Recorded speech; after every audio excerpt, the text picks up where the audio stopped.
minutes of action. T's Monday Night Football.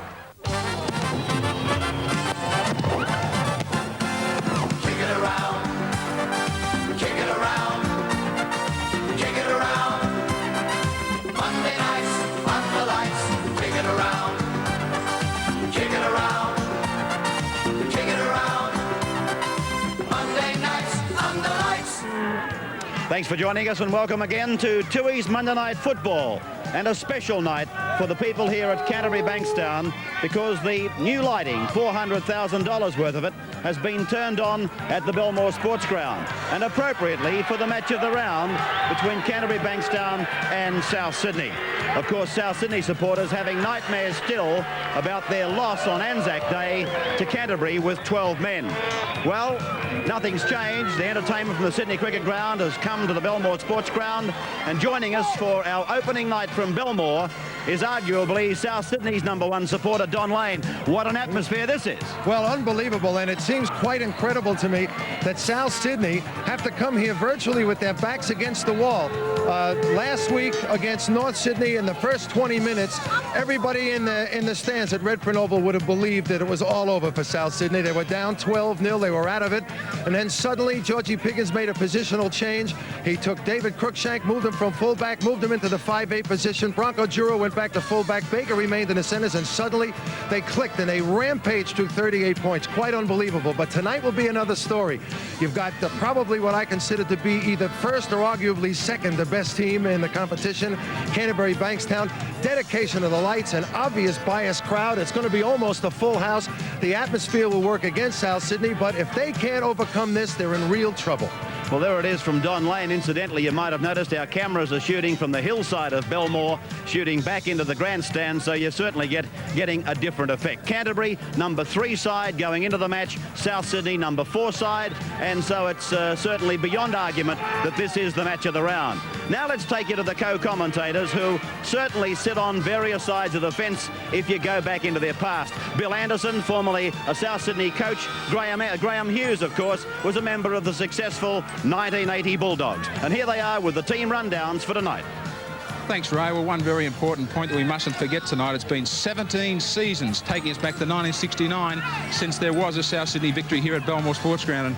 And one man, unfortunately, who was on the end of some of those big Canterbury wins was Billy Anderson. Well, Graham, as coach of South, so I can vouch for the fact that we always found it very hard to win here at Belmore Sports Ground, but so do many other teams. But I must say, I can remember you telling me once that you never enjoyed playing at Redfern all that much either. No, well, of course, there is a great home ground advantage here. How do you see tonight, though?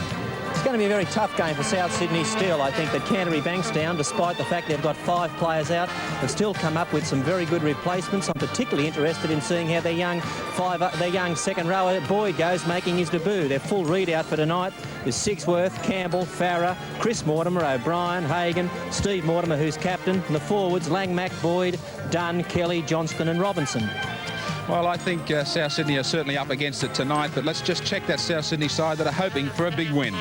Cruikshank, Harrington, Baker, Pobji, Biles, DeJura, Coleman, Andrews, Boyle, Phil Gould, Davidson, Fennick and Lindsay Johnston. And by the way, stay with us at half-time tonight. Billy Anderson has put together a neat little piece on one of my old teammates, Peter Mortimer. It's the side of a footballer that you rarely see, and that's something to look forward to at half-time. Thank you, Graham. Thank you, Bill.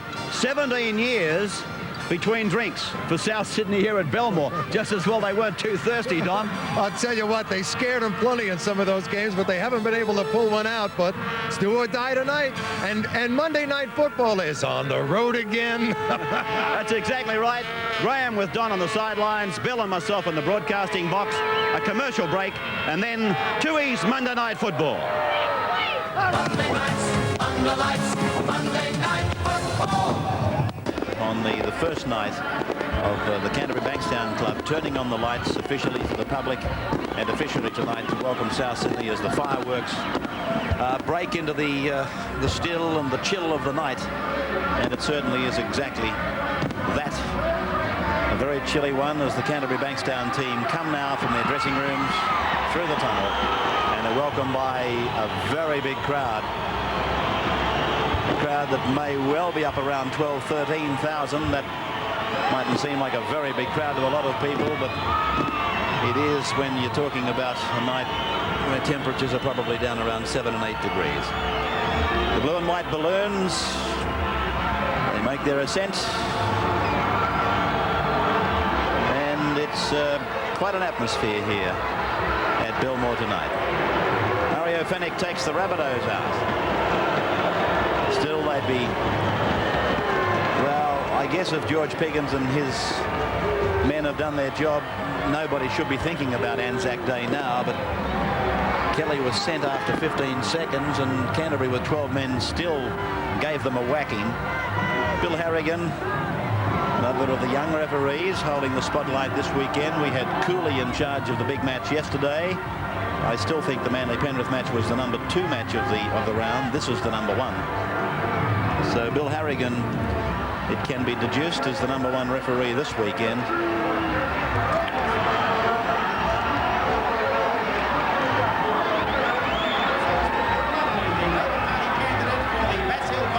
Minister for Sport Cleary and Bill Lovely, who's the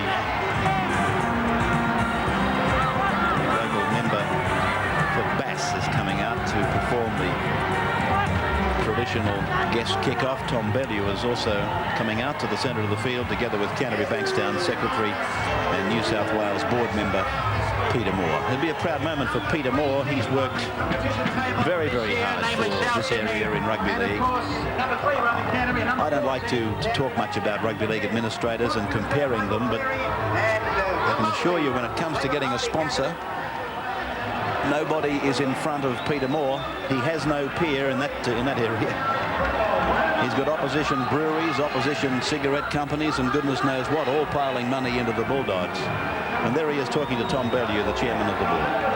As Mike Cleary and his stablemate prepare for a dual kickoff.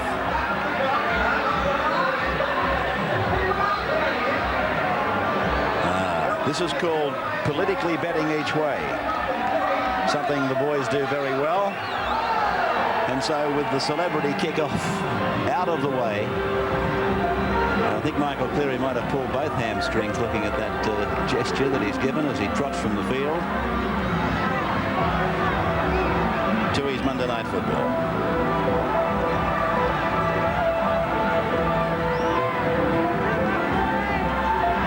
Something that is becoming a must on a Monday night, looking at some of the figures that were at my disposal last week. Andrew Farrer plays 100 tonight in first grade for the Blue and Whites. HFC Canterbury Bankstown Bulldogs. It's a big match for them. They've got a chance to wind up this premiership at the top of the table, certainly in the top 3. South's battling to make the top 3, and some people believing battling to make the semi-finals. So a very enthusiastic start from Canterbury Bankstown as Boyle was tackled, and now Fenech takes the full brunt of the Canterbury defence. Kelly going in strongly back on the South 22 line. Oh, Davidson was hit with an absolute Bobby Dazzler. My goodness, that was a tackle. And now this match has erupted into several brawls. 1, 2, 3, 4 sections. Mario Fenech's jumper has gone completely, and he's decided that he wants it out with Billy Johnston.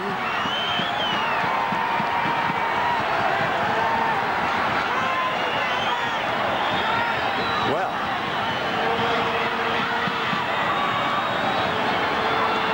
so seconds out. Mario Fenech has shed his jumper. Of course, Billy Johnston, a professional fighter. Now, let's go down to the boys on the sidelines. They were a lot closer to it than we were. What are you what are you feeling right now, Graham? Well, that is one hell of a start to the Tooheys Monday Night Football. There's a lot of guys in trouble here.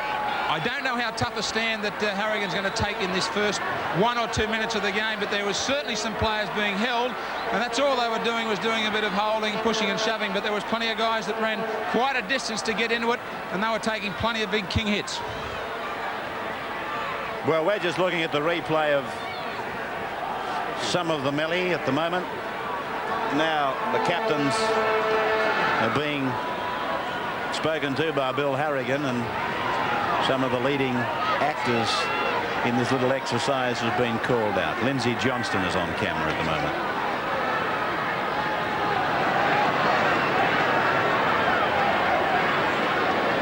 Would you like to offer a reason for this eruption, Bill? I would not. It was a fairly ferocious start, and I think both sides are capable of handling that, and here's the result of it. Paul Dunn certainly got 10 minutes in the sin bin, and I think that Bill Harrigan's, yes, Mario Fenech about to join him. So Paul Dunn and Mario Fenech. Fenech turned and said something to the Canterbury players as he left the field. All right, what's happening down there, Graham? Well, take a look at this one. There could certainly be something on in the tunnel here. Mario Fenech and Paul Dunn having a heap to say. The touch judges stayed with me here. He's watching them walk all the way down the tunnel. And believe you me, there was no love lost there. All right, so we come back to the rugby league action. From the stadium, we come back to the sports ground at the other end of the ground with Canterbury in possession. Played by Kelly. Spun back for Farah to kick. And an awkward bounce there for Cruikshank.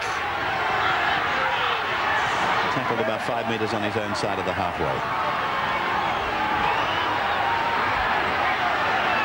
That's Ross Harrington, who's right on the halfway line.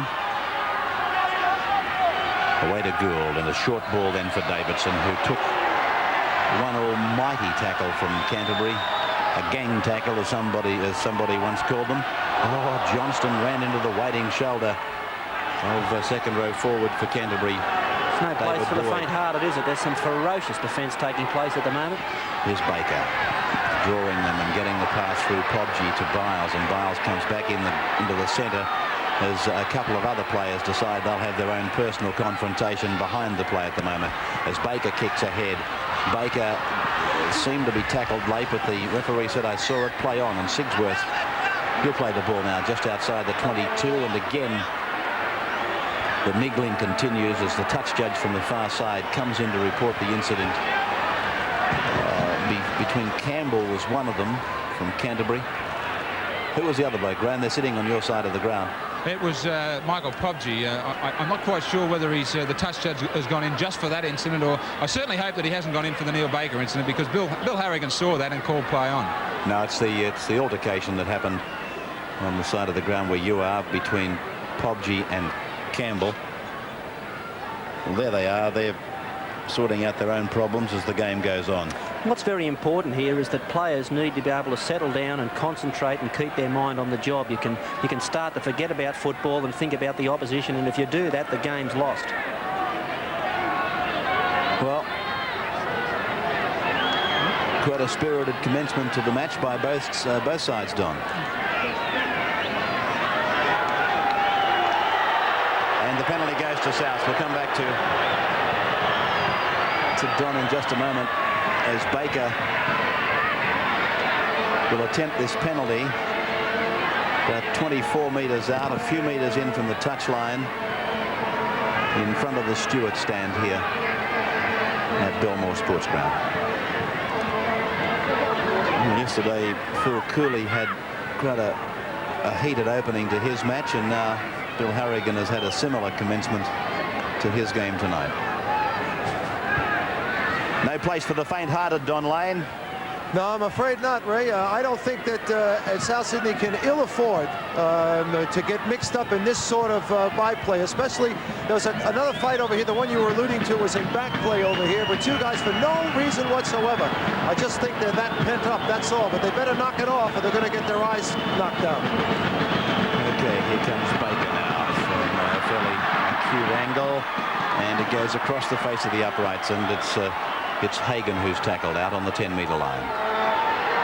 Dummy half is Langmack. Ball being played back to Billy Johnston. I doubt very much if the Johnston-Fenech affair has finished completely when he comes back. Unless they've given him a tranquilizer, I think Mario will be looking to settle up the score with Billy Johnston. I'm not sure what happened, but I do know Mario lost his jumper in the discussions. Well, there are some positions that you can avoid coming into head-to-head confrontation, but hookers, they're going to be packing down against each other in every scrum. Andrew Farrar taking the penalty and finding the line just into South's area. In fact, the ball almost hit the Minister for Sport on the head. He's with Graham Hughes on the far sideline. Mike, a brilliant set of new lights, and that's a fiery way to bring them in.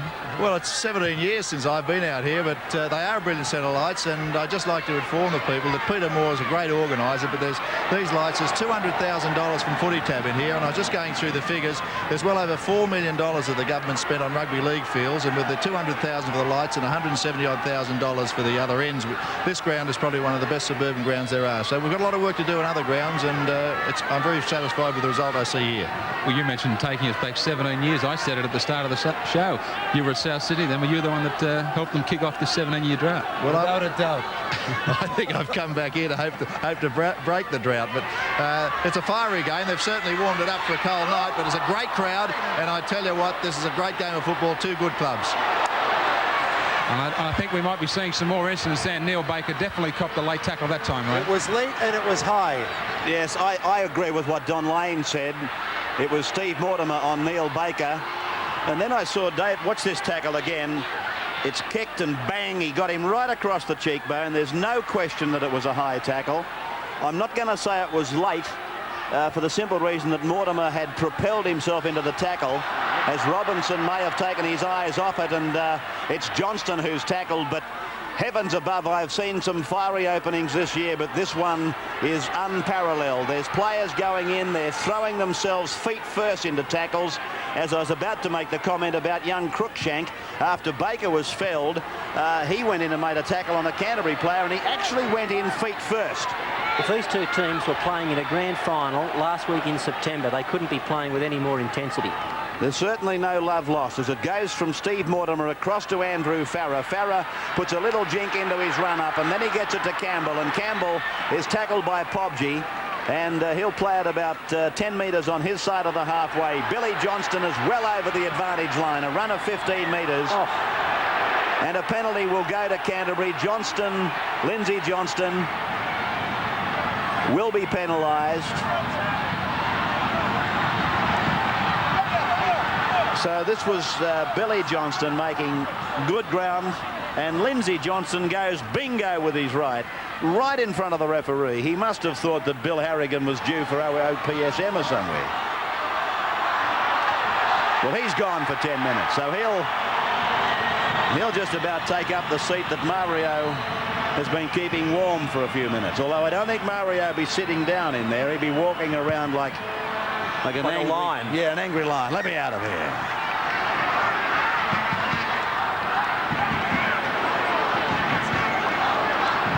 Now the tap taken and gone to Steve Mortimer. And down goes the little fellow. Well, this is going to be a very important part of the game for South Sydney. Now down to 11 men. Canterbury will try to move the ball about.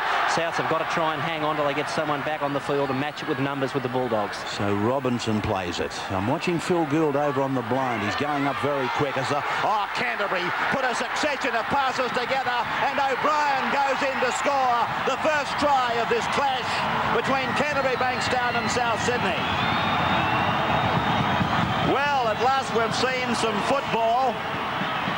There's been some huge tackling, I'm not denying that, but it's been sprinkled between the altercations, and then Canterbury, they chained together several short passes, several well-directed passes, and O'Brien was the man who goes in to score wide out on the hillside of the Canterbury's Belmore Sports Ground. Well, this was always going to be the play when Souths were a man down. Canterbury spreading the ball out wide, but it was a very well-engineered try. Langmack committed himself very late into the attacking line to make the extra man. He spun a pass onto O'Brien, and he charged over for the try. Here it is again as it was fed by Hagan. It was a short ball given by the player just in front of Langmack, I must admit to missing him. And then O'Brien goes in. I'm sure the ball was grasped in the in goal before his feet went over the touchline. And this 21-year-old bricklayer picks up yet another try for the Canterbury Bankstown club. There's Fennick talking to Jeff at the back of the tunnel.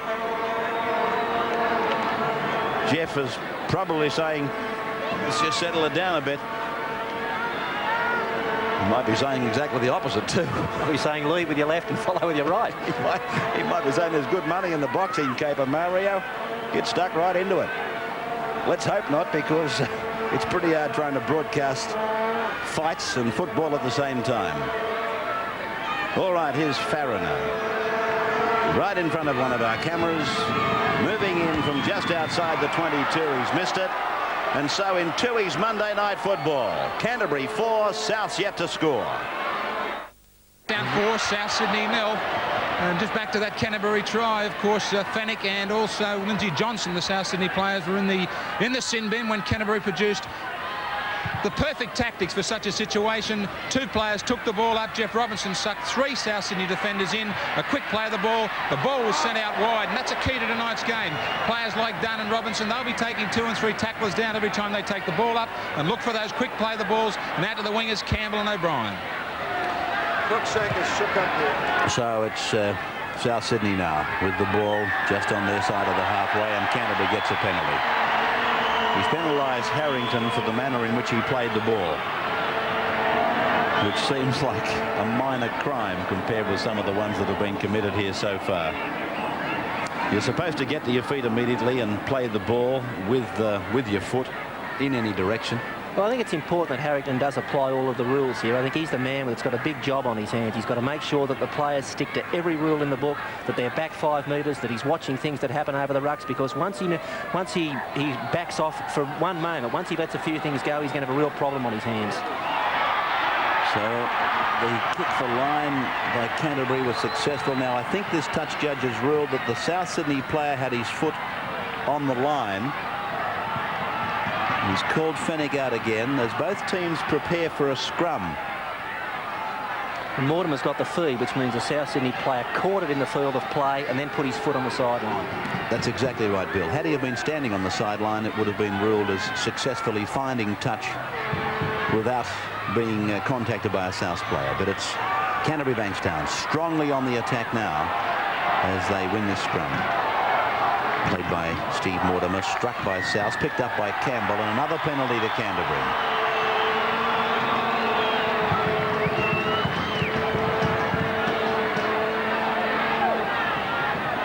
Now Steve Mortimer has instructed that Andrew Farah kick for goal. And the Canterbury players having some running repairs done to his right shoe. It's Paul Langmack. I think he's lost a toe out of his right shoe. There's Farah placing the ball, and right behind him, here's Langmack now trying to re-secure the toe of his shoe, to put it simply. Sometimes, Graham, these guys, they fall in love with a pair of boots, and there's no way in the world they're going to let go of them short of them falling to pieces. Is that right? Well, I remember the last pair I had. I had sticky tape, everything all over it, and they fell apart one day in a semi-final, and I was desperate to get to play the grand final, and for me that was everything to lose them before the big one. You figured it was cheaper to buy a roll of electrical tape than a new pair of boots. You've also got a very good memory. But that's very catty. Here's Farah now from where the 22 line intersects with the 10-metre line, in from touch in front of the Stewart stand. Several trumpeters here tonight. God bless them. Farah's kick wide. Can South get back into the field of play? Yes, they can. Andrews to play. That was a terrible kick by Farah. He took all the pressure off that Canterbury were just applying to South Sydney. Not only did he miss the goal, but he failed to put the ball dead. That's Mario Fennick. Johnston saying something to the referee as he got up from making the tackle. Now it's Davidson who's put down. This is David Boyle.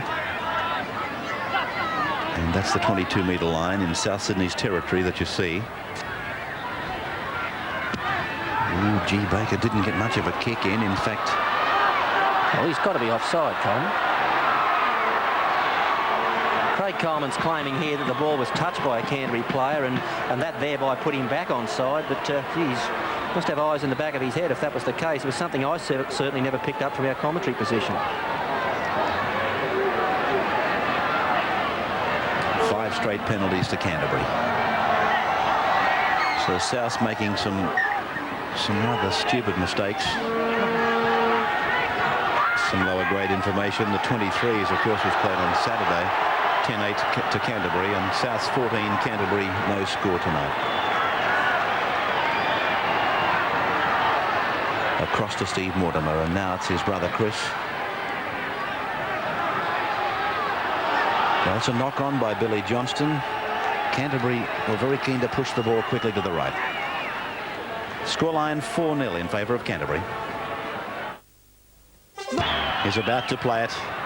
Lindsay Johnston comes back to the field, so that completes both teams now. And Craig Coleman absolutely swallowed in that tackle by Paul Dunn. Now it's Johnston running into the shoulder of Langmack. Boyle, he gets the pass out the back, and it was knocked on there by South, so scrum has to go down. All right, let's check the footy tab and what's happening with John Croucher.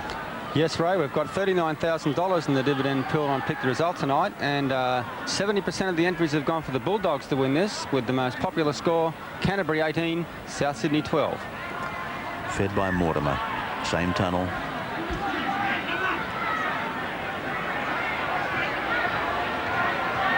And it's Canterbury again winning the scrum, and this is Hagan. Now Sigsworth. Johnston, Hagan.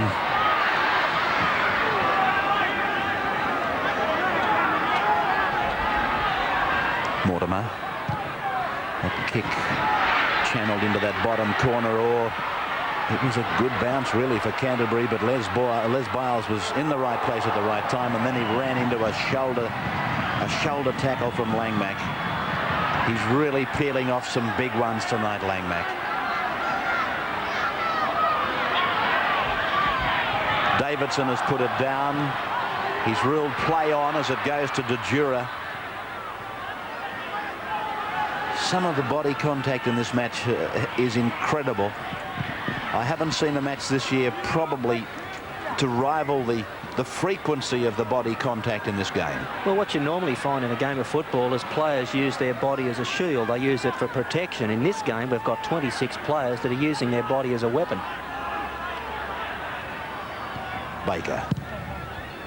His kick going down to Campbell, who takes it on the leg, and that's a very good piece of football by Sandy Campbell. This is O'Brien, the try scorer. Don Lane, you haven't had many opportunities, I suppose, to sit on the sidelines and watch rugby league at a first grade level. And of course, sitting on the sidelines watching a match with the contact that this one has got, it must be something else. You can get hurt and get cuts and bruises down here just watching this stuff. I like hearing the grunts and groans, but just a little bit of humor to me is that with all the punches and all the banging and all the hard hits, I look over here before and there's Jeff Robinson helping Mario Fennick up off the ground. We're a weird mob over here, Laney. Oh, yes, mate. Sigsworth's kick is fielded by Cruikshank, and Farah was able to bring him to ground with Sigsworth a few metres on the south side of halfway. This is Biles.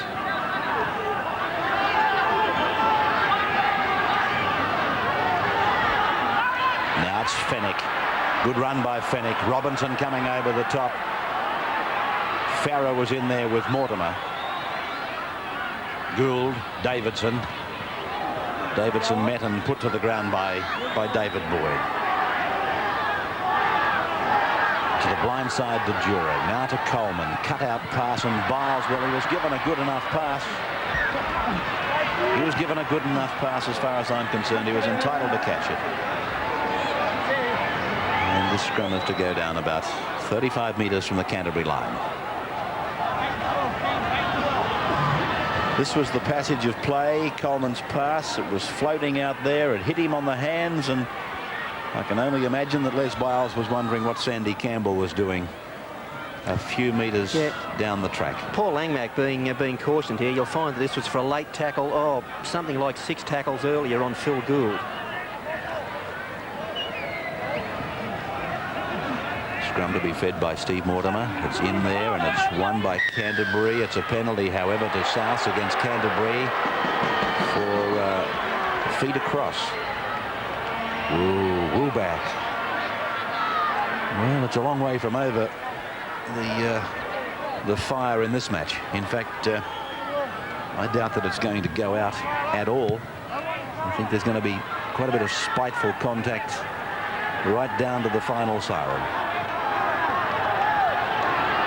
Fenwick is asking, where do I take this from? He gives it to Gould, and Gould dummies to Davidson. Biles is met without gaining any ground. He didn't even get past the man who gave him the ball, and they had 10 metres start. Here's some fancy stuff by South Sydney. I don't know whether this is the time nor the place. As Boyle plays it now, it's gone to Gould, and Gould spins it back to Johnston, but they've had 3 goes at getting over the 22, and that's where the tap was taken from. Now it's with Gould. He decides to go himself, and he gets the pass to Coleman, and Coleman scores the try. Phil Gould, he really opened Canterbury up. I feel certain Canterbury said, don't worry about Gould. He's only going to be the ball distributor, and they hung off, once too often. And this very talented ball player, Phil Gould, he went in and between and gave it to Coleman. And Gould got a very big thrill out of that try, engineering it against his old club, Canterbury Bankstown. You'll find what happened here is that Canterbury lined up far too wide behind the play. The ball, Gould read it. He made the little break, a little incursion into that area, and he found Craig Coleman in support. It was simply a case then of drawing the full back and giving the ball, and Coleman was able to run it around, improve his position, and plant the ball right behind the black dot. So Baker from right in front will get the extras, and South Sydney will almost definitely take the lead. There it is, yes. And it's South Sydney now leading Canterbury by 6 points to 4 in Tui's Monday Night Football. Ground the first night under the $400,000 lighting system. South Sydney coach George Pickens. He wouldn't mind having a say in a match like this in his heyday, George. He'd relish the task. He'd have put his mark on it. Wouldn't he ever? This is Gould now. These two clubs, they clashed in a national Panasonic at Lismore this year. As we find Hagan knocking on for Canterbury. And a scrum will go down 32 out from the South line as another touch judge comes in. Yeah, no tries scored in that match at Lismore. It was a real tighty. Let's have a look and see what's prompted this touch judge to go in. Well, he's talking to Chris Mortimer. No, that's Andrew Farrow just giving a little push in the back. That's nothing. No, this is something to do with what Chris Mortimer has done. Michael Poggi calling for the water bottle.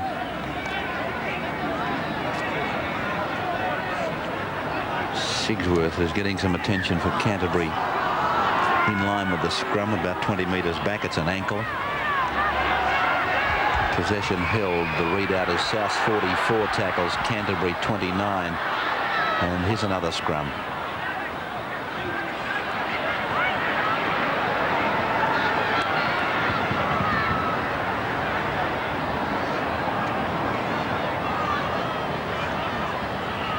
Tui's Monday Night Football, and what a match this one. It mightn't have come out of the Rugby League manual, but it's had plenty to entertain us. Steve Mortimer wrapped up by the South Sydney lock, Michael Andrews. Fed back now to Dunn, and Dunn, Gould was going up very fast out wide. He turned them back in, but it's a penalty to Canterbury now. It's against South inside the 5. Well, I'm sure that there'd be mixed feelings going through Andrew Farrow's mind here. The first 2 shots he had for goal were absolute horrors. He's going to have another one, but he'll want to improve 200% to even get near the posts.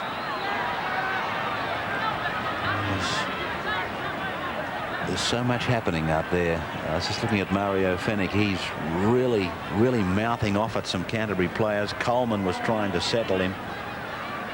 And Don, I reckon you must have been within earshot of what was being said. I know it's not for broadcast quality, though.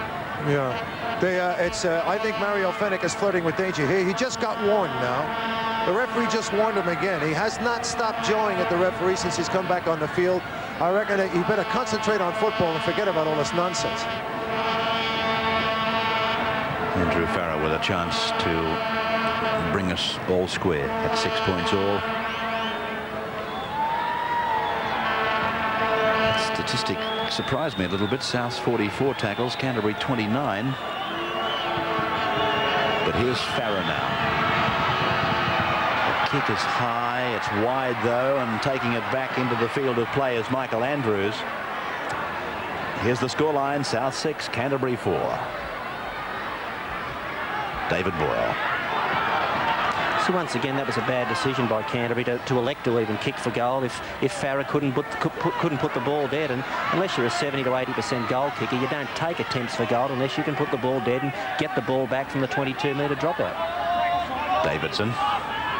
Here's the scrums and penalties for you. Canterbury have won 3-2 the scrums. The penalties have gone 2-1 the ratio. 6-3 Canterbury. Of course, Souths gave, I think, 5 straight penalties in the early part of the match. Baker's kick is now going to bounce up all right for Sigsworth, and back goes Phil Sigsworth to be tackled low by Coleman, up the top by Andrews. Across now for Hagan, the run around for O'Brien. He runs into Fenech and Johnston. 14 minutes of the first half to go. So it's a match that's had probably one of the longest softening up periods that I can recall. Done now. Surprised really that the handling's been so good. It's difficult to get players to catch the ball consistently well when they know that every time they go in towards a tackle, they're going to have someone around their throat. Chris Mortimer steps off his right foot and then runs into Davidson.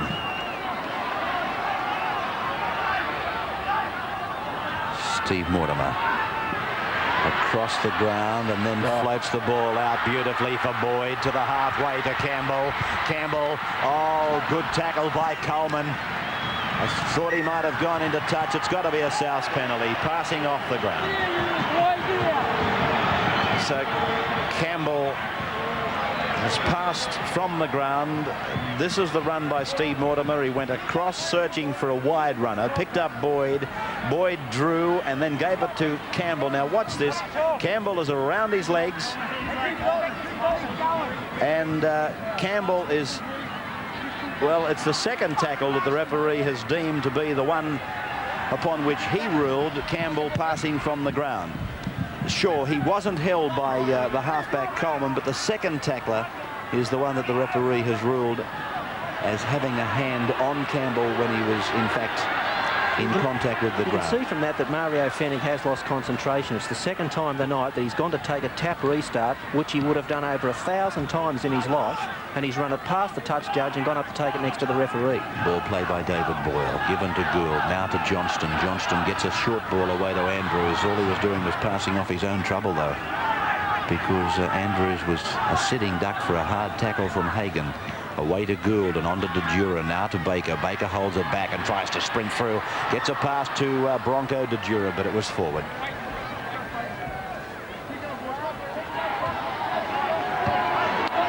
Here's Baker deciding that he's going to go himself, and there's the little ball that he gave Bronco DeJura, but it was forward. There wouldn't be a greater thrill in rugby league, I wouldn't think, for South than to come out on top of Canterbury tonight. South, of course, have had their critics, people saying, well, they're only there on sufferance. They've got no hope even if they do make the semis. Comments like that. And they're playing against the team currently rated by bookmakers in Sydney as about a 7-4 favourite to take it out. Langmack. Good tackle by Fenech. He let himself go and he was in mid-air when he cut the legs of Langmack from under him. Now it's with Kelly. This big Johnston, he's been leading the forwards. He's been often the first man up there, and hitting them with smother tackles, the big men. Now short ball to Robinson. DeJura, Boyle and Fennick make the tackle. Robinson eventually finishing on the ground under the tackle of Fennick. Played back to Billy Johnston. Johnston makes a few metres out from dummy half.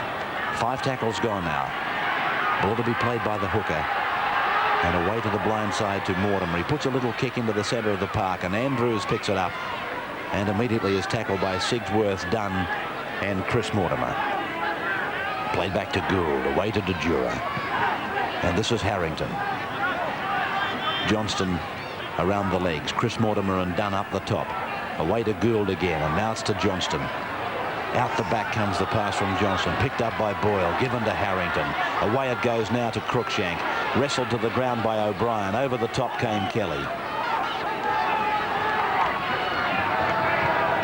This is Davidson now.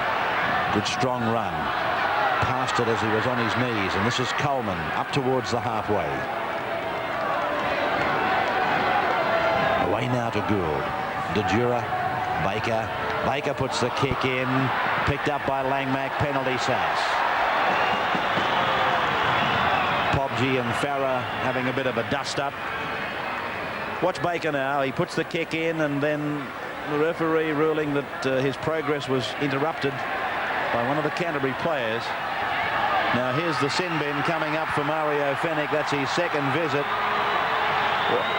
Well, what happened there, Graham?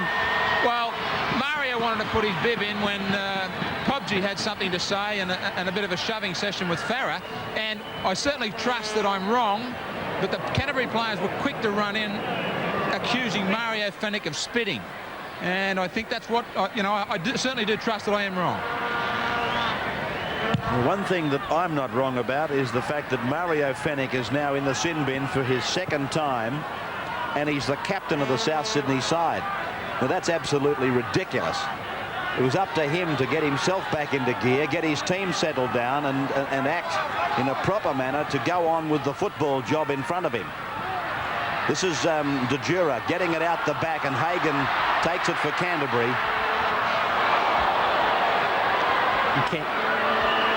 The crowd here at Belmore absolutely loving every moment of this Monday night football match as Andrew Farah comes back. Look at Canterbury here, starting to spread the ball. They're just the team to capitalise on South being a man down with only a few minutes to go before half-time. Now it's Steve Mortimer working a narrow blind side with Langmack and Campbell inside to Steve Mortimer. He puts it down, and it's Johnston for South who dives on it. But the referee has called them way back down the ground for a forward pass. 6 points to 4 in favour of South Sydney.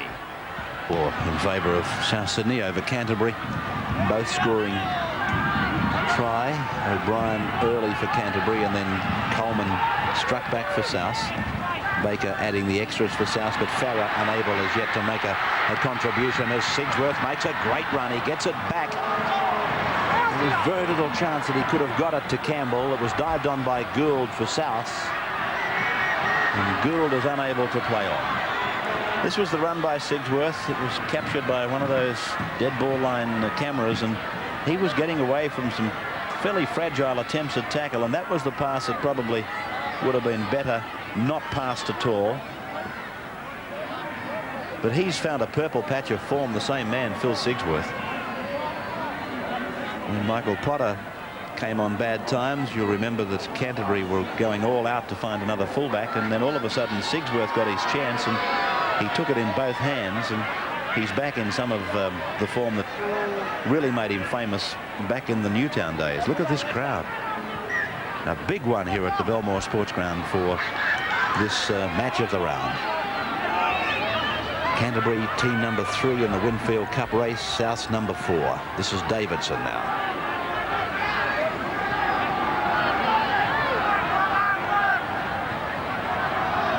Johnston out the back for Boyle. Dunn and Langmack making the tackle about 15 metres out from the South Sydney line, as the ball is again with Johnston. He's a willing worker, this fellow. He was at North when he repped, did he not, Lindsay Johnston? He's not just your ordinary everyday front row forward, as that was a kick that has backfired for South, and Farah was held by Les Biles, and he did well there, Biles. He knew it had to be the smother tackle, tie the ball against the chest. And now it's Sigsworth through to Hagan. Tackle by Johnston just outside the South Sydney 22 line. Played back to Steve Mortimer. Now it's Jeff Robinson. David Boyle and Neil Baker make the tackle together with little Craig Coleman. Now Robbo to play. Billy Johnston to the blind side for Peter Kelly. About 12 metres out from the line. Gould and Boyle lying over Kelly.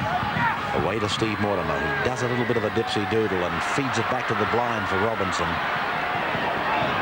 In fact, I think we saw a similar play against Norths, and Robinson scored a try on a fairly narrow blindside. But that was off a penalty play. This is Sigsworth with the kick, and now let's see what the ruling is on this tackle. Yes, it's a penalty to Canterbury Bankstown against David Boyle. Here's the kick by Sigsworth, and he's ruled that he was tackled after the kick, and it looks like it was a high tackle too. It certainly was no higher though than a previous tackle we saw from a Canterbury player on one of the Rabbitohs, and that went unchecked. Once again, Canterbury electing to kick for goal from this penalty. It's not an extremely difficult one. It's about 23, 24 metres out, but Farah's kicked none from 3. We're in that period just before half-time. South Sydney a man down. I'd have been inclined to put the ball into touch and put pressure on for 6 tackles. Well, that's a section of the crowd as the cameras sweep along that area in front of the Stewart stand. Yeah, that's fine, Bill. But, you know, Andrew Farah has got a much bigger kick than the one we've seen from him tonight. It could have something to do with the ball. It might be softer than normal. It might also be the nighttime conditions. I'm not sure, but he's a much bigger kicker than the one we've seen so far tonight. Here he comes now from 8 metres in from touch. He's got the height, but again, it's well wide. Oh, and Bronco DeJura took the ball actually out in the field of play and was driven back by this Canterbury defence. Langmack. You can say what you like about the Canterbury pack, but I still say this man is the leader of the pack. Well, of course, Folkesy's not there tonight, but he's so enthusiastic, Paul Langmack. He was after that kick like a greyhound after a lure.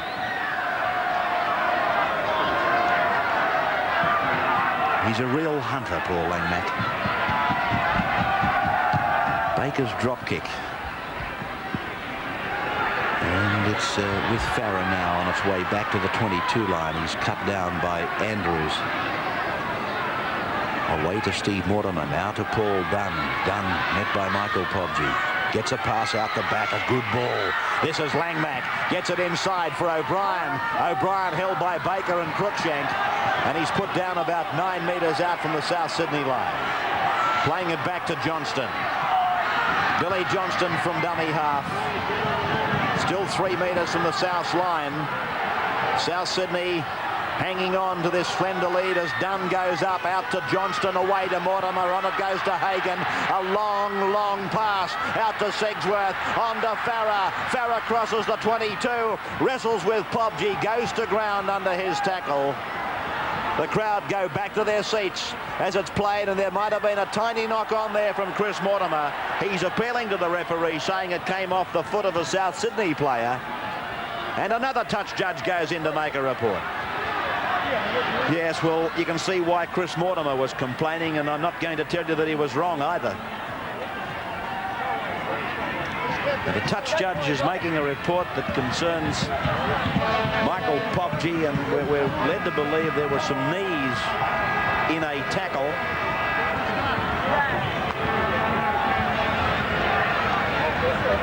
These touch judges have been kept busy in this encounter, so they should have been. It was too much for the man in the middle on his own. And Canterbury get the penalty. Mortimer has instructed Farrer to take the kick for goal. Now, what's Mortimer and Gould talking about? It's been a half that's had everything, including some rugby league, sledging, fighting. Goodness knows what hasn't been involved in it. Yeah, well, I made the comment that maybe it's the football giving Farrer the trouble. In fact, watching Neil Baker's drop kick, that line dropout, they are much better kickers than we've seen. Graham, would you agree with that? Well, I think that you can take a line through it that Andrew Farrer, when he was consistently a goal kicker here at Canterbury, was renowned for being a guy that can put him over from halfway. Now, I know he's been hooking the balls. Nearly every kick he's taken, he's hooked out to the left of the post, but he's just getting no distance whatsoever. So, whilst these new footballs that they've been trying out over the weekend are great for handling, a lot of trouble for the kickers. Here he comes from 22 out, 10 in from touch. He got that one right on the point, but it's gone wide. No goal, and so there it is. Half-time in Tooheys Monday Night Football. It's South Sydney leading Canterbury by 6 points to 4.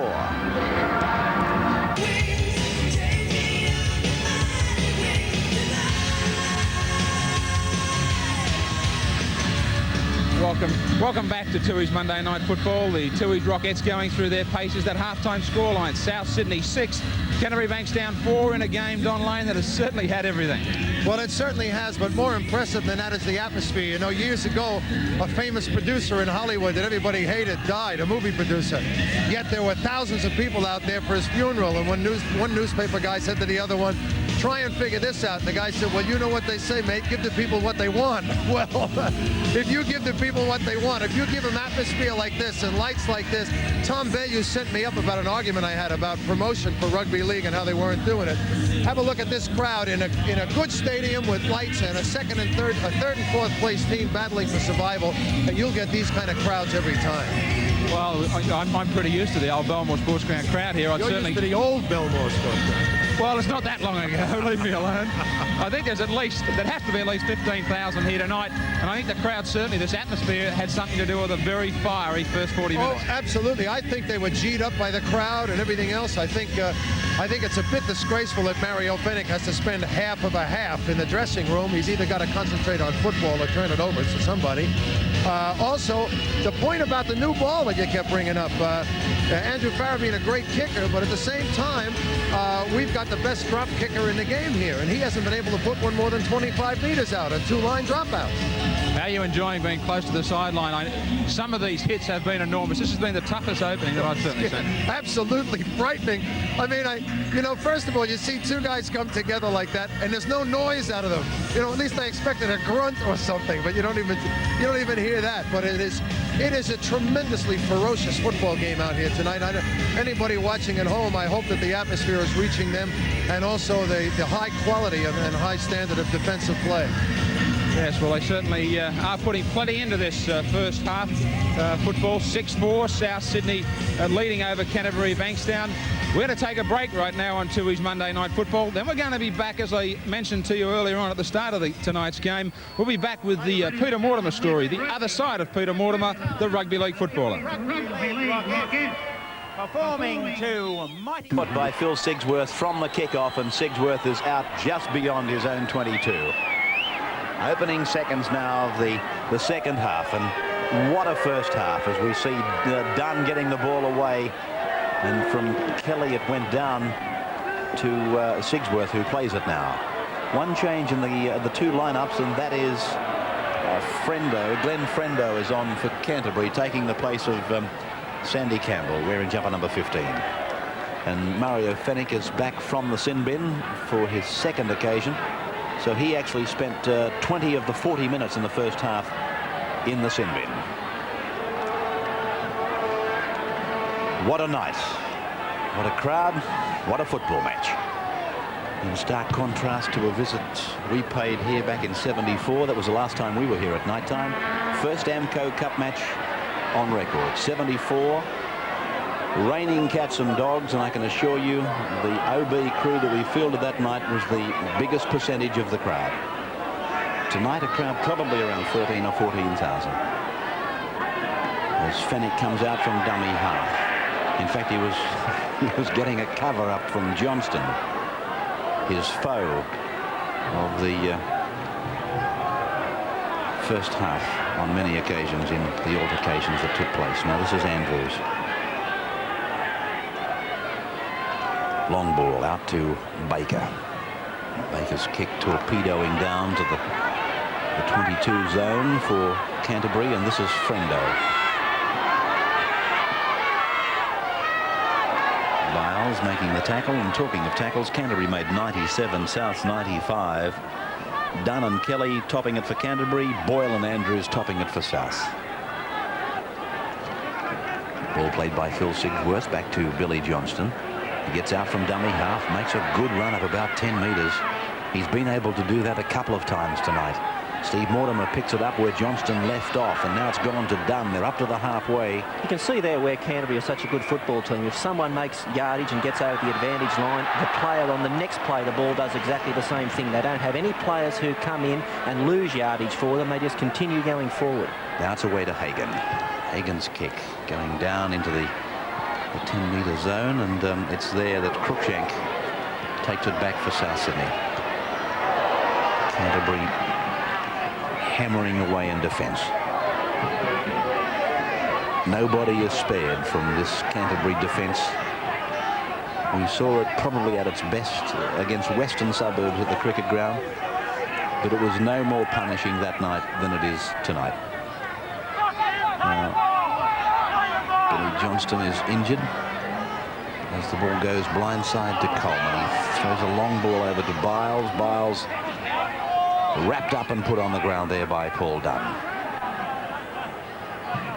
Billy Johnston clutching at the back of his head as Gould sends the kick down to Phil Sigsworth, and he falls over. And Johnston is back on his feet. He's, as I said, hanging onto the back of the head.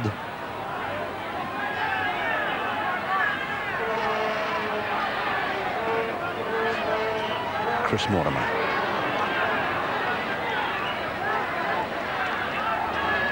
Kelly. Gould goes in for a shoulder charge. Fennick and Johnston finish him off right on the halfway. Steve Mortimer. Kick quite deliberately punched just in from the sideline, hoping that the winger Frendo might have been able to pick it up in front of this man Cruikshank. The answer is fairly obvious as Cruikshank is piled into the ground just outside the 22. Coleman, Boyle. Langmack was the first man up, around the legs. Dunn and Kelly coming in over the top. Davidson, and there's Boyd hitting very hard. Chris Mortimer coming in to help. Davidson gingerly to his feet, that hurt him. Harrington is tackled. Davidson limping quite noticeably on his left leg as Gould gets a kick in. It's gone down to Sigsworth, who runs it over the halfway, comes at an angle to the 40-metre line. Brought down by Boyle, Johnston, Fennick and Andrews. So it's Billy Johnston, held by Gould. 6 points to 4 in favour of the Rabbitohs. Not that Canterbury didn't have the chances to lead, and Sigsworth knocks on, so it'll be a scrum.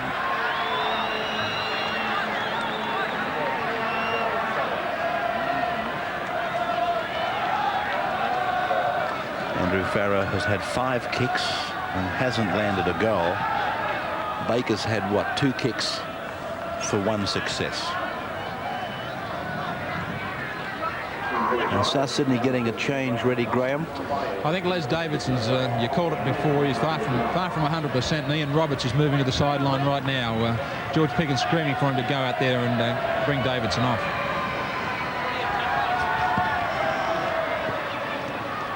George Piggins calling Ian Roberts back for his final instructions. I'm pretty sure George said plenty of tough, hard stuff. Give it your best shot. He played 23 Saturday, didn't he, Roberts? Here's Boyle. He doesn't mind this sort of football, David Boyle. matter of fact, South have done a darn good job here to be weathering the storm. Not only that, but still leading by 6 points to 4. They've taken a hell of a hiding from the Canterbury defence, which just doesn't put you on the ground. It hits you and hurts you, and it just keeps coming. There's no refuge. Here's Boyle now to the halfway.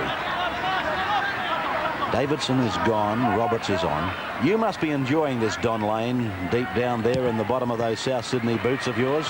Well, yes, but I'm enjoying the game a lot more. I mean, this is really tough, hard stuff. This substitution just took place, by the way, but I find it interesting that you've got a South Sydney team with their back to the wall, and they're taking everything that Canterbury can dish out. It's a question of whether they can last through this entire half. They're taking a heck of a beating. Harrigan wants it called in ground. Nobody's responding to his request. Now they are. Here's a good close-up of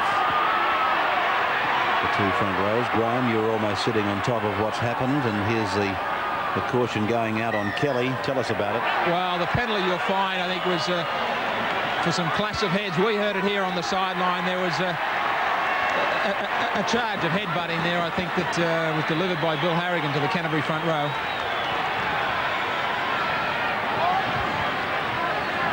So Baker is going to take this kick at goal.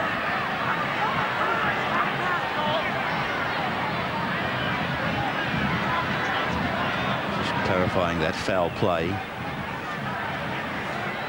from the scrum, of course, allows you to shoot for penalty goal. Baker on the 22, about 11 metres in.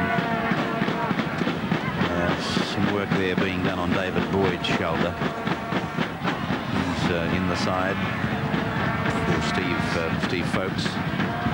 He and Terry Lamb are on test duties, of course, tomorrow night. David Gillespie is still out injured.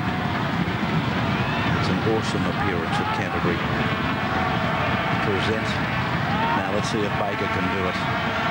It left the boot good. He's turned his back on it, but it's gone wide. So it's Sigsworth coming back towards the 10-metre line. Oh, big run. Oh, Gould went for the intercept.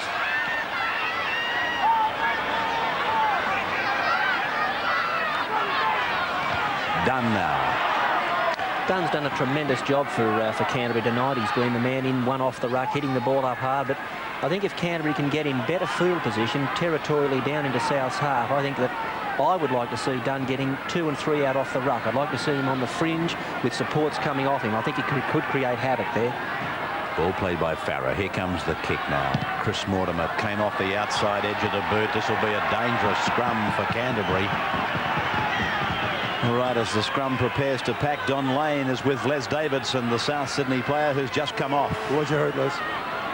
Just behind the knee there. I don't know what it was. I just fell back onto it in a tackle. Everybody's been talking about how hard it is out there. Is that hard stuff? Yeah, it's nice and hard, but our boys are liking it out there. You know, we don't mind sort of play at all.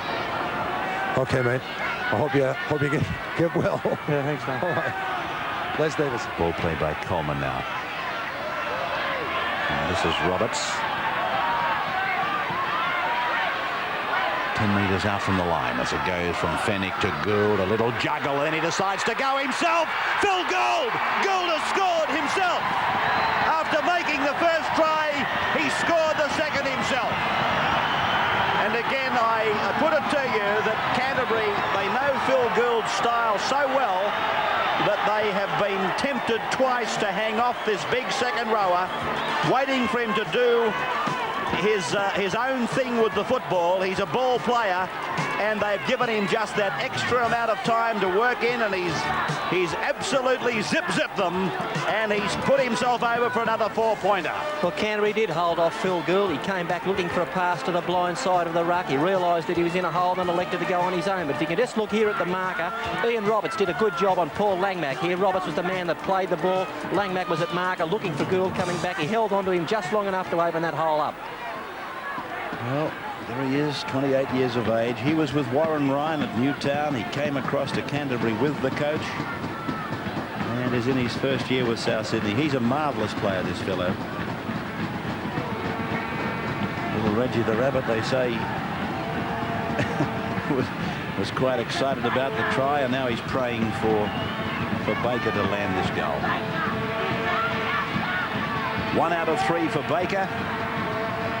10 points to 4 in favour of South. This goal is going to lift them out of the range of the converted try that Canterbury now require for the draw. Baker. Deep breath. No, it's an awful kick from Baker. So no change. But South Sydney leads Canterbury by 10 points to 4. In favour of South Sydney, Ross Harrington receiving attention now after fielding the ball from the kick-off, trying to run it out. At this stage, Canterbury just like to take the opportunity to thank their match sponsors, All Proud Home Improvements, Ainsworth Distributors, and of course Peter Warren Ford. And Peter Warren, the man himself, arguably maybe Canterbury's #1 supporter. And the man can't be at the ground tonight. And Peter, we know you're not well, but cheerio from everybody here at Belmore Sports Ground. Meantime, you saw the clash of Harrington as he brought it out. It was Billy Johnson that he decided to take on, but so many of these players, they're not prepared to put a sidestep into their work. They just want to run headlong into the opponent. It's really a battle of brawn. It's almost a battle of strength and pride as Baker finds the line for South down inside the 32-metre line. There's the kick from Baker on the Tui's replay. Marvellous kicker of the ball. In fact, we've got some mighty fine kickers in this match tonight.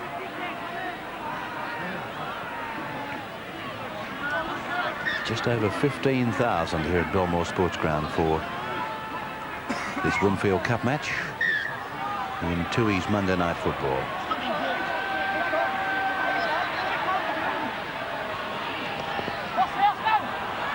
Away now for Hagan, who was trying to get the ball out, but Souths are coming up very quickly and turning them back in.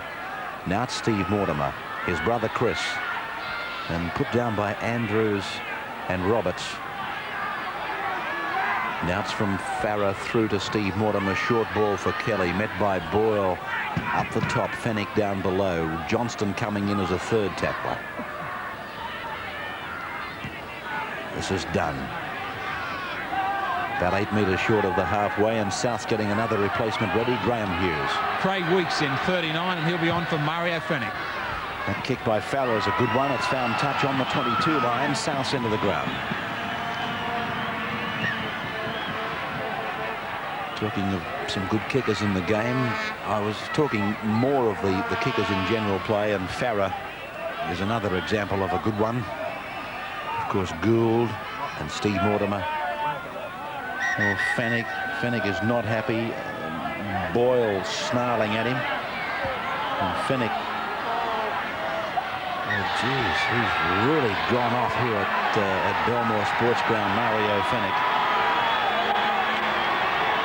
As the cameras on the other side of the ground pick him up, making his exit. He's limping, he's appealing to the bench. Up there talking to Secretary Terry Parker. Parker's left his seat. And he's saying, where the hell is George? Well, George is sitting back near the sidelines as it goes to Gould, and on it goes to Roberts. And 32 metres out from the South's line, no marker. So Roberts pinches another 10 metres.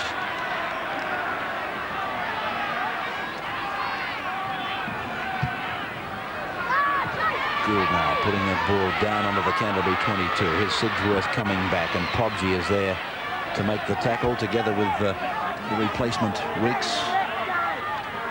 He's the captain of the 23s, in fact, Craig Weeks, and is the hooker of that team. This is O'Brien, the man who scored the try for Canterbury. Steve Mortimer, Michael Hagan. DeJura making the tackle first up. Boyle coming over the top. And it's a penalty going to Canterbury. It's against Pobji.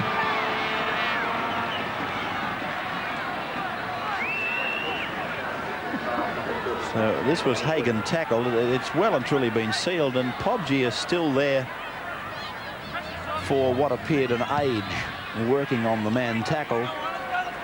Now, that's a good kick. It's found the touchline back on the South 22. Now, this is where Billy Anderson wanted to see Canterbury, and this is where he wanted to see Dunn out very wide. I wonder, will he get his wish? 2 and 3 out from the ruck, Dunn with supports, looking to offload just on the fringe of the rucks rather than in tight. Dummy by Hagan to Robinson. He reels inside the 22. He's right in the centre of the ground, 20 metres out. Johnston gives it to Dunn, then to Kelly. Kelly is held by Baker and Pobji. 10 metres in from touch, 20 metres out, back to the left, and Langmack to Dunn. Dunn stands, looks to give it, but no runners. Ball played 10 metres out from the south line. Mortimer goes blindside, quick passing, infield goes Frendo. That's a try for Canterbury. Yes, this young replacement who came on for Sandy Campbell at half-time, Glenn Frendo, has gone in to score. This try was beautifully engineered by Steve Mortimer. He read that Souths was short on the blind. He switched back from the open. He picked up the supports. Glenn Frendo had a lot of work to do himself. He went over one tackle, threw another one, and came up with a try. Canterbury on the way back, down by 10 points to 8. Kick to come. But as Bill said, this little fellow, Steve Mortimer, was standing open side. He counted the numbers on the blind side, and basically he said to himself, if I run to the blind, that'll give us 3, and they've only got 2. And that's exactly what happened, and Frendo was the man who happened to be the extra. 10 points to 8. Can Andrew Farrer raise the flags with this kick from out on the touchline? He's been offline, but then again, Neil Baker hasn't been kicking very much better. And that's the angle as Farrer looks at it. He's about 25 metres out. Well, you wouldn't back him to kick it on what he's shown us so far, but we've got none from 5. He is due. What breeze there is against him. Led to believe that Jeff Fennick has just rushed into the South Sydney dressing room. Pacifying mission, I would imagine. The kick from Farrer again has gone across the face of the uprights and didn't have the length. So there's the score, South 10, Canterbury 8. Sports ground, the official turning on of their $400,000 lights. It's 10-8 in favour of South's home team, struggling to take out the Winfield Cup points in this encounter.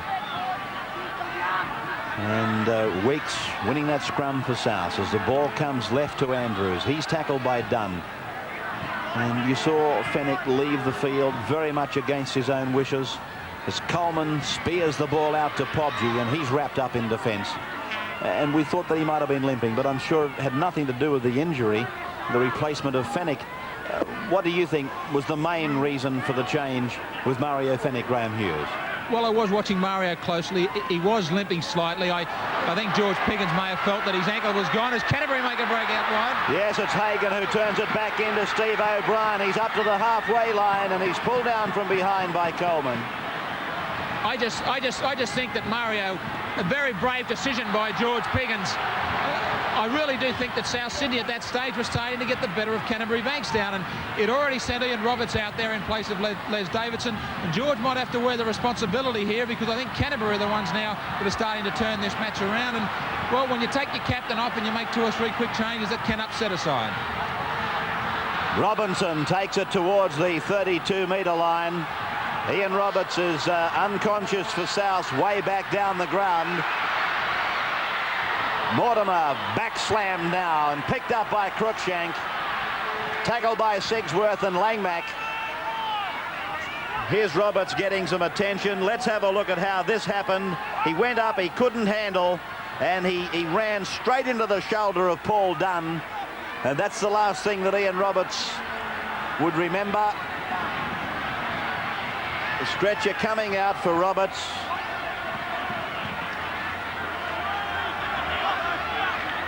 South's the touch judge belting his way out onto the ground.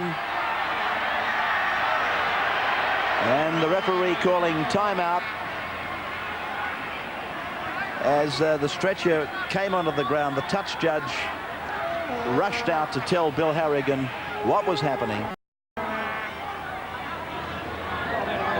George Piggins getting Chisholm ready off the bench.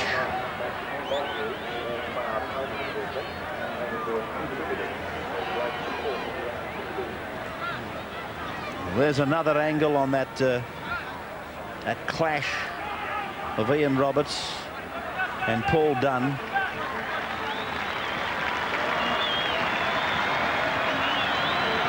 The words of George Piggins still ringing in his ears, that youngster Ian Roberts. Plenty of tough, hard stuff. Well, he finished up on the receiving end of it. Chisholm coming on in 36 to take the place of Ian Roberts. Full marks to the lad. He knew he mishandled, but he never took his eyes off the ball. He's trying to get it back. And he ran into Dunn's shoulder. This is Sigsworth now.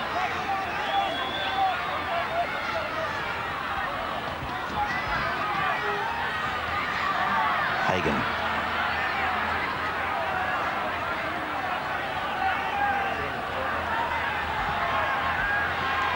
Kelly. Right on the 22 line. Now it's done.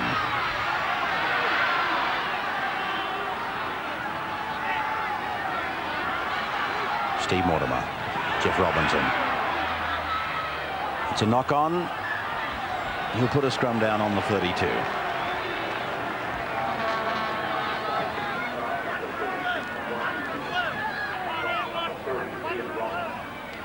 I'd like to extend our congratulations and thanks to the people at the Canterbury Council, together with the Football Club and Leagues Club. They worked very hard to get this project ready for tonight's telecasts.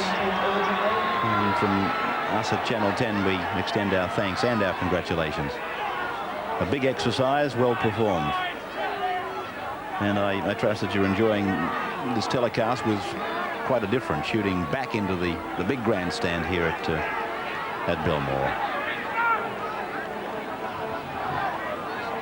Of course, in English football, when they have the floodlit series over there, the customers, when they come through the turnstiles, they don't get a choice of which side of the ground they want to go to. They're all channeled into one side, which of course gives the appearance of a big crowd there to watch it. This is Biles. We didn't have to do that tonight with 15,000 to see this top of the table clash between 3 and 4.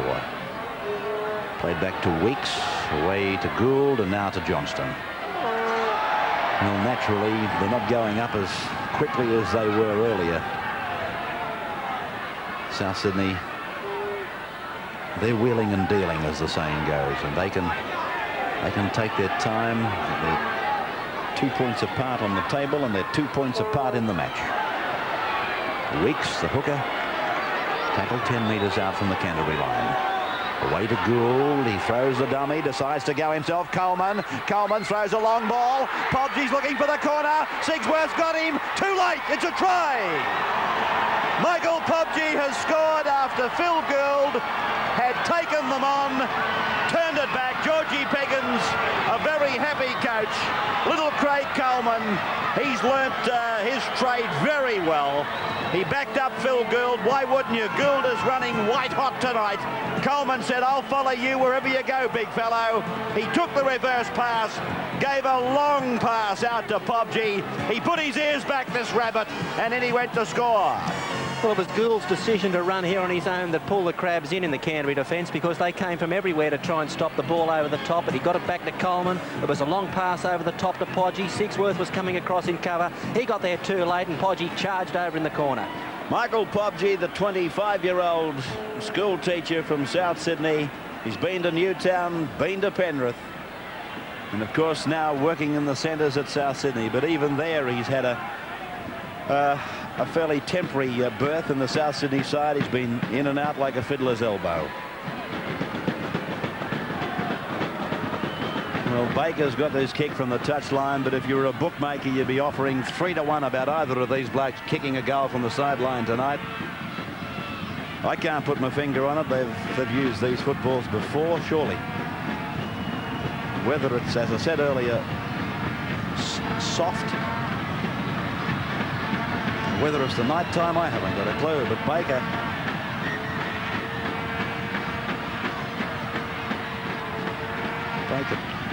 turned around. Somebody threw a missile at Baker.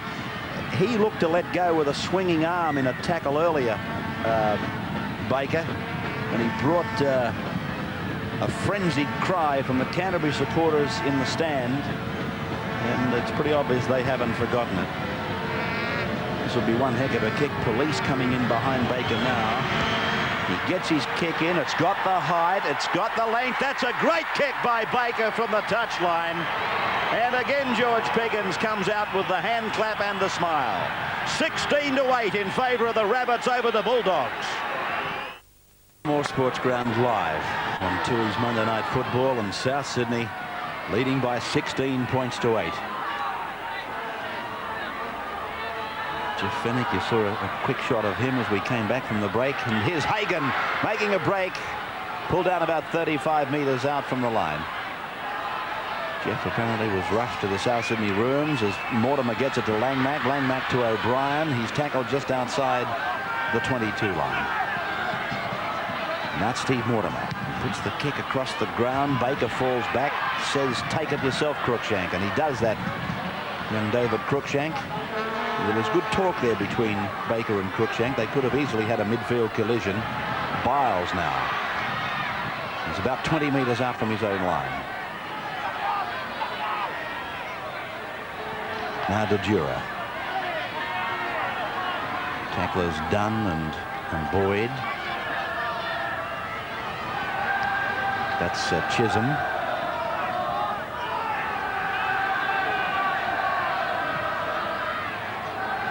Well, what a game of football this has been. It's had everything that you could wish to see. It's probably satisfied the people who think there's nothing wrong with a bit of biff here and there.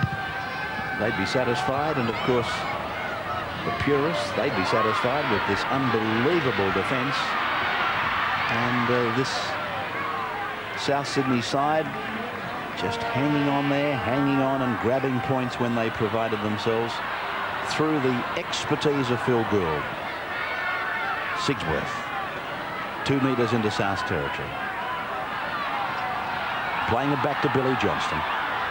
Robinson on a run. He's lost it. Picked up by Sigsworth. It's a penalty, though, to Canterbury. He's penalised Souths for being inside the 5. Mortimer goes from the tap penalty, and Souths have been trapped inside the 10. Mortimer takes another kick. He's tackled just outside the 22. Well, if they weren't back 10 the first time, I put it to you, they weren't back 10 the second. It's gone quickly through about 5 sets of hands out to Farah. Farah's away to the 22.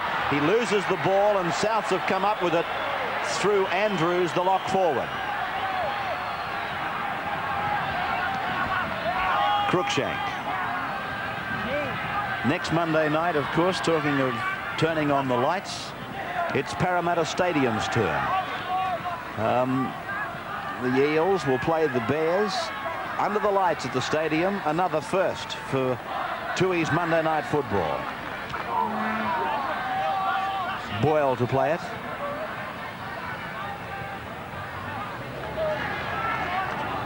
And you can see the difference in the two sides in relation to the scoreboard, and that's all you've got to look at in a situation like this.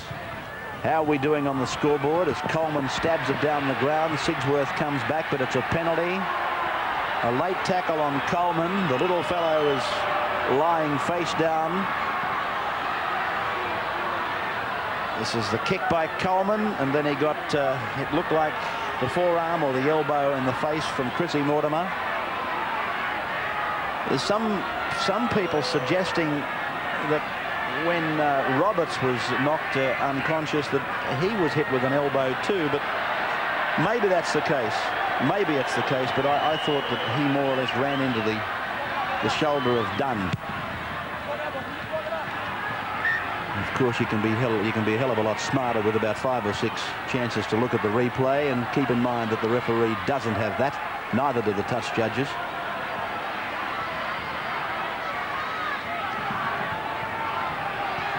Gould just standing there as first receiver, telling people what they have to do, who wants it, inside, outside, and then occasionally he just lets go, and you've seen the result. Here he is, dummies from dummy half, goes himself, not held. He probably thought of a double movement, held it back. Oh, he's having an absolutely brilliant game tonight, Phil Gould. Nobody can deny that. Unable to play the ball. Langmack is mouthing off at him. Mortimer goes in for a quick look.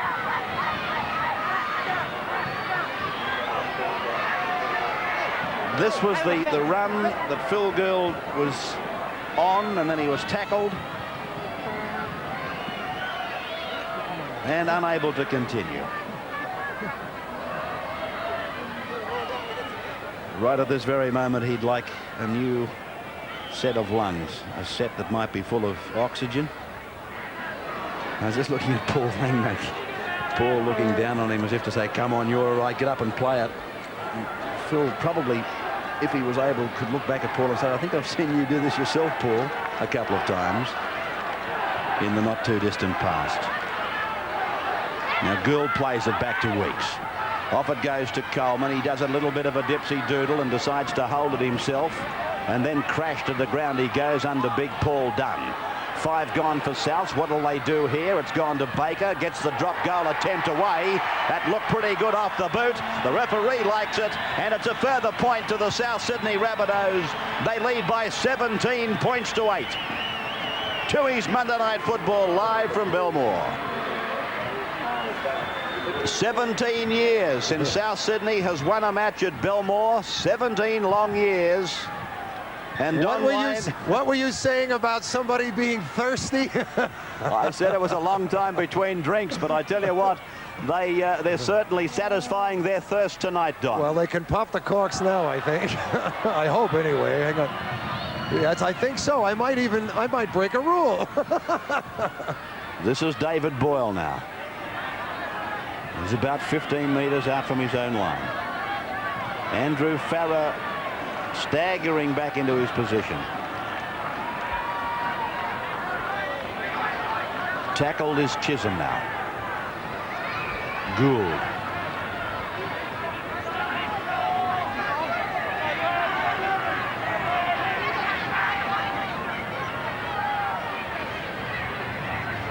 Now Baker. His kick getting over to that touchline. He finds it.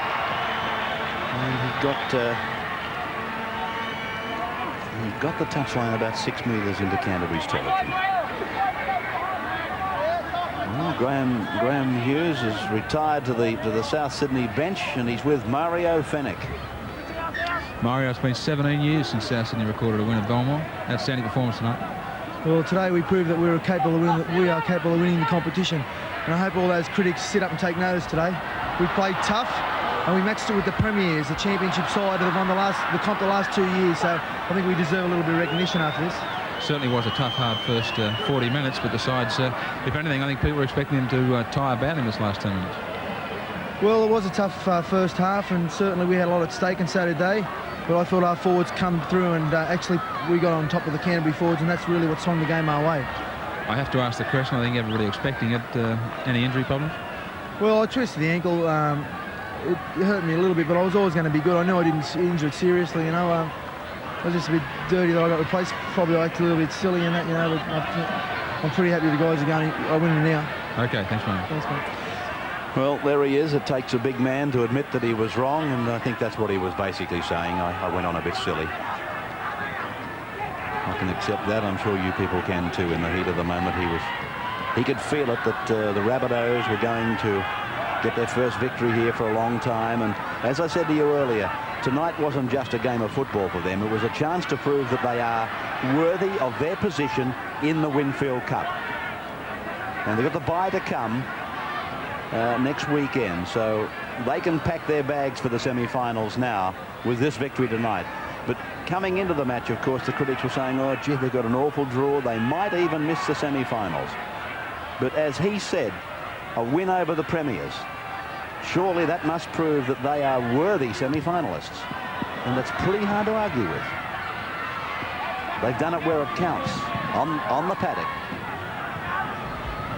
Well, it's Chris Mortimer now, who's tackled inside the 22. Now it's Kelly.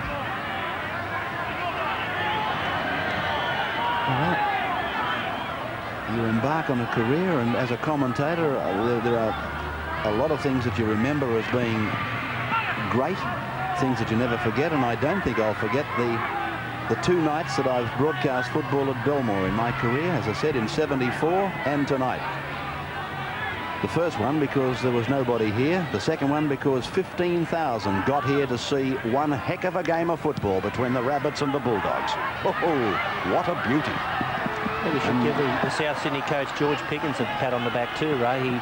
He may well have been tempted to make positional changes after some of the indifferent form that South showed a couple of weeks ago. He made a change tonight. He brought Lindsay Johnson into his pack, and all of these moves that he's made have come up trumps for him.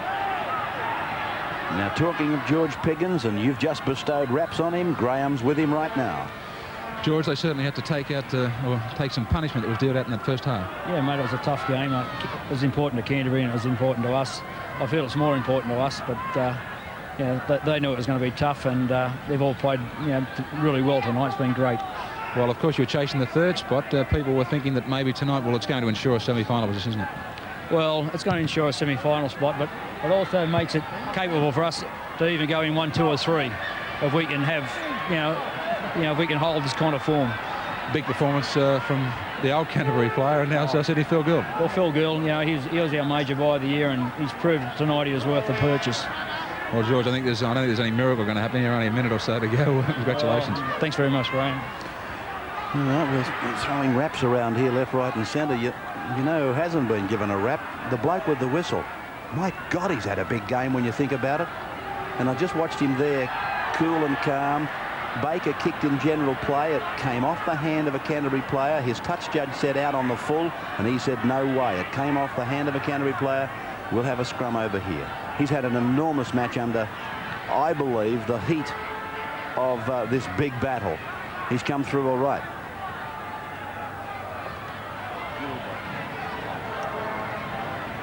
Baker goes for another drop goal. He struck it sweetly, but it's just wide. So 17 points to 8.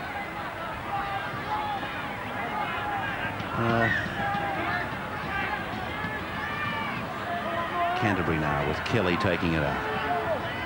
At last, the steam and the fire seems to have expired, Sir William. You're sitting there looking almost relieved that it has.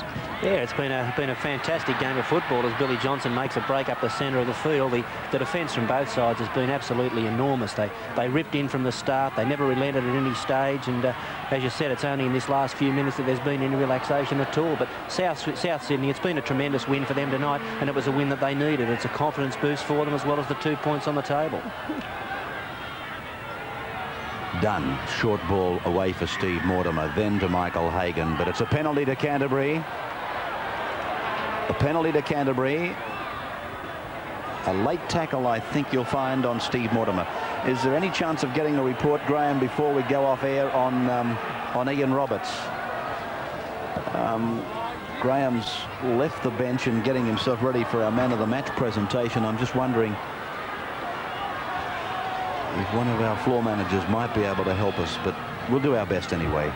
Steve Mortimer to Hagan, a long ball out to Chrissy Mortimer. Then it's with Andrew Farrer. He goes back inside, picks up Langmack, flings the ball to Chris Mortimer.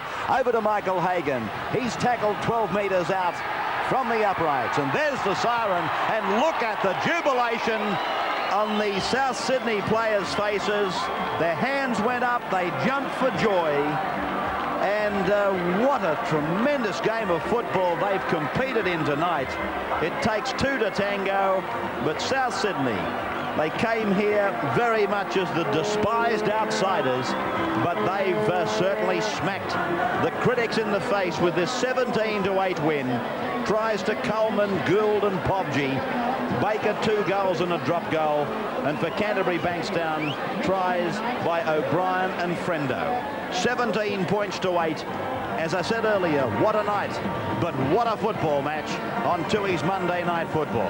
Here's a break, and then we're back with the Tui's Man of the Match. Tui's Monday Night Football, a stunning win to South Sydney tonight over Canterbury Bankstown at the newly lit Belmore Sports Ground, 17-8. And our Tui's Man of the Match, Phil Gould, and I certainly know you enjoyed that one. It's very nice, Graham. Yeah, we came here expecting a tough game against the Premiers, and they gave us that. I got no doubts they're the side to beat for the competition. But it was vital to us tonight, and I'm just so proud of our blokes, the way they stuck to their guns. I must admit, all your old teammates here at Canterbury, I think they forgot what you used to do. Oh, well, yeah, that's pressure football, you know, like we've got plenty of good players in our side, and they can't be watching every one of us all the time. You know, we just take our opportunities when we can. We've been doing it a tough time, but we build up for this game, and, you know, a win's just what we needed. I got Don Lane smiling over my shoulder here as I hand over $750 courtesy of Tui's. Well played. Thanks very much, mate. I'd like to thank Channel 10, Tui's. I'd also like to congratulate Canterbury Bankstown on the facilities and the lighting here tonight. It was absolutely tremendous. Good on you, mate. Very professional club, and they deserve everything they get on. You know, I can't be sorry that they haven't won their first game here, but that's the way it goes. Okay, thanks, Phil. Phil Gould, our Tui's Man of the Match, and Don, you're still smiling. It was well played in that second half. I certainly am, but, you know, we still have to take into account, he was very right, Phil Gould, what he said about Canterbury being the team to beat. Let's face it, they had a lot of stars out tonight. And at one time, and I don't think anybody would argue this, that during the course of this game, it could have gone either way. A couple of breaks, it could have been a difference. Okay, you're on your way back up to Canterbury Bankstown to... I'm going to go somewhere and get warm. That's where I'm going, yes. And you're buying dinner, aren't you? Oh, Did you say something about drinks for a kick that a guy was going to make? Did you say that? Don't rub it in. I've lost the bet. And talking about bets, let's go to our man Johnny Croucher and check those Footy Tab dividends. Yes, Graham, it was a really mixed bag this week on Footy Tab. There were some big dividends and also some small ones, as we'll see. And first of all, unpick the winners. The correct selections were all the teams that had the point start. And they were Cronulla, Western Suburbs, Penrith, Eastern Suburbs, North Sydney and South Sydney. And on Pick the Winners, we have a provisional dividend of $16.45. It wasn't so easy on Pick the Margins, with the correct selections being Balmain 1-12, St George 1-12, a draw between Penrith and Manly, Parramatta 1-12, North Sydney 13+, and South Sydney 1-12. And there were only 3 winners this week on Pick the Margins, and they'll receive a provisional dividend of $36,330.75. And on Pick the Result, well, once again, the favoured team didn't get up tonight, and with the final scoreline of Canterbury 8 and South Sydney 17, there were 81 winners, and they'll receive a provisional dividend each of $508.70. Well, some fantastic dividends being provided by Footy Tab this year, and that's the reason, of course, the pools are getting bigger and bigger each and every week. Let's have a look at the Premiership table now with the win by South tonight. There it is, completed after the round. Parramatta 32, leading the competition from Manly by 1, and then 2 points away, Canterbury 29, level again with Souths. A break of 5 to Balmain on 24, and then just 1 point out of the 5, Penrith, followed then by 1 point to Norths and St George on 22, East 18, Cronulla 17, Canberra 16 with Illawarra, and Western Suburbs 15. Next weekend, it's Manly versus Eastern Suburbs. Balmain takes on Wests. Illawarra versus Cronulla. Canberra takes on Canterbury. Souths have the bye, so that takes them to 31, doesn't it? St George play Penrith in the NEC big game on Sunday. That's a most important one for both clubs, particularly for the Panthers. And on Monday night, it's at the Parramatta Stadium where they'll do it all again. We'll turn on a new batch of lights. And they play in North Sydney, the Eels versus the Bears. Well, there it is, another edition of Tui's Monday Night Football. And to our viewers around New South Wales and, in fact, around Australia, we say good night to you. But for viewers on 10 in Sydney, I don't know why the programmers always do it. It's either McQueen, Bronson, Wayne or Reynolds.